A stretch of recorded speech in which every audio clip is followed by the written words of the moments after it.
बार की बात है जब गौतम बुद्ध अपने शिष्यों के साथ एक जंगल में ठहरे हुए थे। एक दिन एक युवक उनके पास आया। वह बहुत परेशान था और बोला, गुरुदेव, मैं सत्य की खोज में हूँ। मैंने कई विद्वानों से प्रश्न पूछे, लेकिन उनके उत्तर से मेरे संदेह और बढ़ गए। क्या आप मुझे जीवन का वास्तविक ज्ञान दे सकते हैं? बुद्ध मुस्कुराए और बोले, प्रिय वत्स, मैं तुम्हें एक कहानी सुनाता हूँ। एक बार एक राजा के दरबार में एक विद्वान आया जो बहुत गर्वीला था। उसने राजा से कहा, मुझे किसी ने भी तर्क में नहीं हरा पाया। क्या इस राज्य में कोई ऐसा है जो मेरे प्रश्नों का उत्तर दे सके?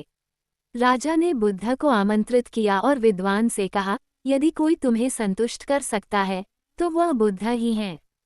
विद्वान बुद्ध के पास गया और बहुत कठिन प्रश्न पूछने लगा। बुद्ध शांत रहे और बोले, वत्स, उत्तर खोजने के लिए तुम दूसरों पर निर्भर क्यों हो? यदि तुम सच में सत्य को पाना चाहते हो तो पहले स्वयं से प्रश्न करो। विद्वान बोला, लेकिन मैं यही तो कर रहा हूँ। मैं आपसे पूछ रहा हूँ। बुद्ध मुस्कुराए और पास में बहती नदी की ओर इशारा किया। उन्होंने कहा, अगर कोई व्यक्ति नदी के पानी में हाथ डालकर इसे हिलाता रहे तो क्या उसे साफ तल दिखेगा?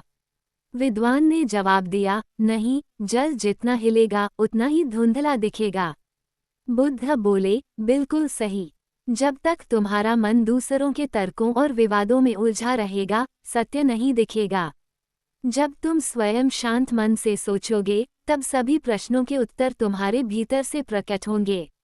युवक ने ये कहानी सुनी और उसकी आंखों में नई रोशनी आ गई। उसने बुद्ध से कहा, गुरुदेव, अब मैं समझ गया कि जब तक मैं दूसरों से सवाल पूछता रहूंगा, मेरे संदेह कभी समाप्त नहीं होंगे। लेकिन जब मैं स्वयं से सवाल करूंगा तो उत्तर भी मुझ में ही मिलेगा।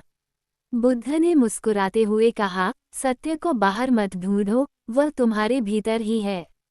आत्मचिंतन से ही सभी प्रश्नों का उत्तर मिलता है।